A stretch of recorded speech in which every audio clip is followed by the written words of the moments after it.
Hey guys, so a little less than 2 weeks ago, I got the 3x3 one-handed world record average, which is still pretty insane for me to say or even think about that even happened. I still can't believe it, but I figured I could give you guys a reconstruction of these solves.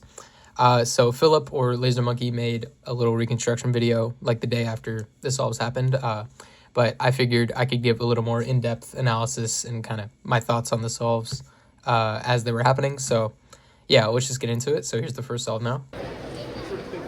12 seconds.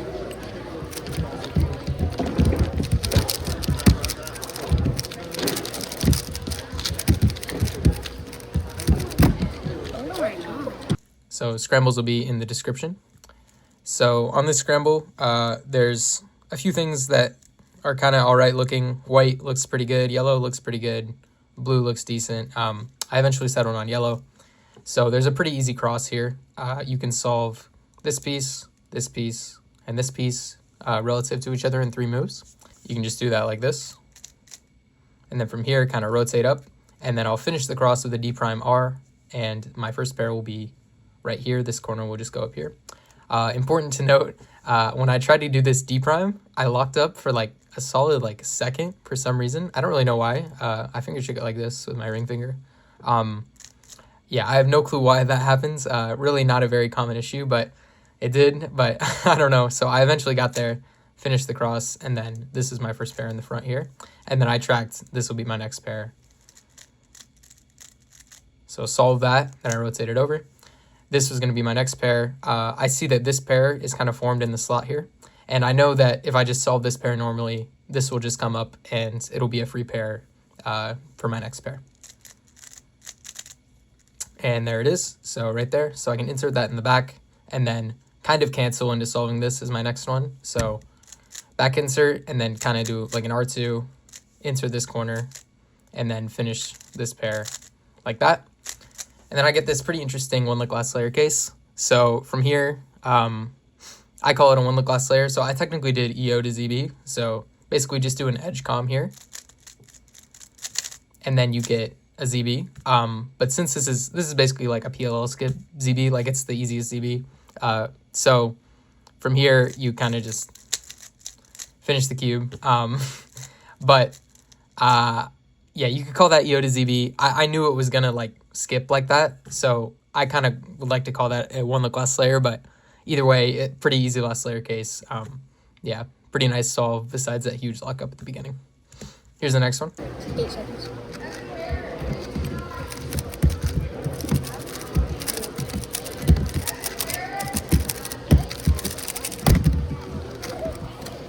Okay, so for this solve, this was a 682. And important to note, if you look on WCA, this will be the 3rd time in the average, but this was actually the 2nd attempt that I did.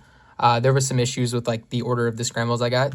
So I'm just going to reconstruct it in the order that I actually received them in competition. So red stood out to me very much on the scramble.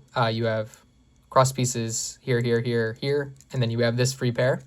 And I noticed you can solve this whole cross pretty easily without ever touching this pair. So you can do that like this. So solve these 3 pieces with R, D prime, R. And then this piece is in a pretty good spot to be solved, which is D2, F, D. And now you can insert this pair into the back.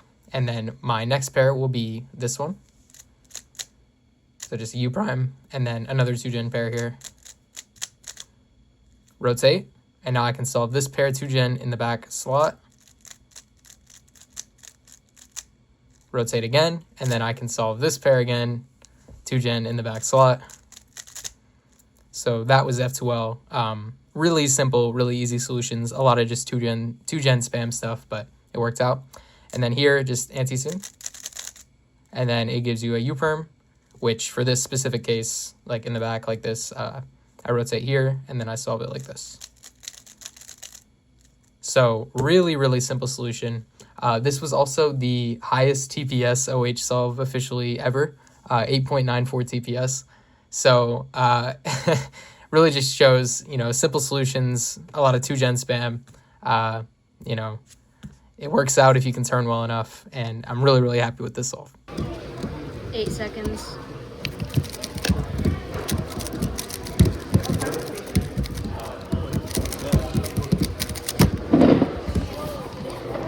Okay, so on this solve, I went for white cross. I saw that you could solve the cross pieces here, here, here, and here. And then you have this free pair that you can preserve pretty easily. So from here, I saw you can solve these two with one move. And then kind of put these into position with an F prime. And then just do like RD spam for the rest of the cross. So that worked out pretty well. I tracked this pair, and then I also tracked this pair. So I knew from here I was just going to do a Y2 and then insert this into the back and then kind of cancel into solving this one. So insert there and then cancel into like double sexy. And then from here, I had two pairs left, but this is where I did something actually pretty cool. So I did technically a pseudo ZBLS. It's a little fancier than it sounds, but basically here you have two pairs left. But if you just do a D move, now you have a solved pseudo F2L minus 1, which basically means I just have one pair left, this one, minus like a D prime at the end. So for this pair, it's equivalent of like a pair with a flipped edge on a normal F2L case. So you can solve it the same way, like this. So now I've paired up the pseudo pair. And then here, the ZBLS is just doing a sledge to get EO. And then a D prime to finish it off. And then just the ZBLO. So I've known this one for a while, actually. But for OH, it's pretty nice. For two-handed, it's kind of, I don't really like it. But for OH, it's pretty nice. So I'm happy I got this case. It goes like this. And then for OH, I kind of rotate here. And then AUF with an R. So really nice solve. I'm very happy with this one. No real mistakes here. And I got to do a kind of fancy solution, which is a little un-Luke Garrett. So yeah, really happy with that one. Here's the next solve now. 8.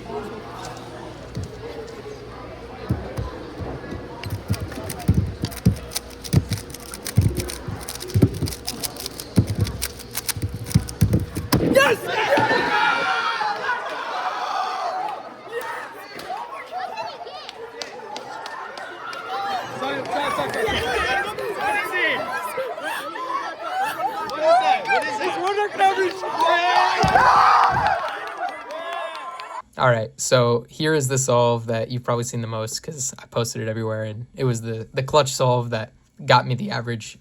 Before the solve in the waiting area, everything, I was freaking out because I had started on such insane pace. So going into this, my PR average was 885. That was coming up on about a year of not being broken, and that was it was overdue to be beaten, but I was on pace to like completely smash it, and I only needed like a mid-9 to get NAR average, which is something I've wanted for a really, really long time. So going into this, I think I was kind of just like, okay, let me get like something solid. Wasn't really trying to like push my solution too hard. Just trying to make it pretty easy and just let my turning do the work for me. So on this, I saw that you had this interesting white cross case, and then you could make a square here with this corner in like 3 moves like that. And I kind of ended up doing that, but I built off of it a little bit to make a 2x2x2. So from here, I kind of started like this. So F, and then I'm going to solve this square and then put this edge in the back at the same time. And then a D prime. And that was kind of, I knew that this edge would be here, but I don't know if I really planned anything else beyond that. Like, I knew that I would do like rotate and then do U2, R2. But it was pretty open after that. Like, I didn't really have much of a plan besides that, but I knew like that was a good start. So I just went ahead and did that, and then this stood out to me first. So I went ahead, rotated over, and solved this just 2-gen in the front slot. And then from here, this is another pair, pretty easy, 2-gen solution. Rotate, another 2-gen solution, and this is actually a pretty cool. When you put this pair together like this, there's 2 ways you can insert it. You can do RU2 R prime or U2 RU prime R prime. I knew from here that I wanted to do a U2 RU prime R prime because I know that it would give me F double sexy. Like, I just kind of knew that in my mind from just like doing like a million solves. So I knew I needed to do that because F double sexy is really good, especially for OH. So I knew I needed to do a U2 here and then insert this. And from here, I was like completely losing my mind because I know that this is going to PLL skip. So I went into the alg.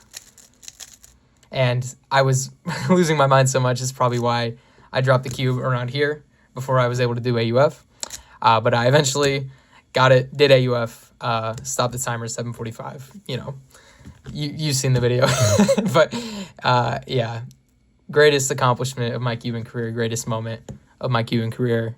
Still can't believe that it happened. And that was a solve. A classic Luke Garrett PLL skip to clutch. And it just, I don't even know. It's pretty poetic, pretty unbelievable, but I guess I did it. So, yeah. I'm not even going to reconstruct the last one because it's just not worth it. It's just like, I don't even remember what I was doing during that. So, yeah. Thank you for watching, and I will see you next time.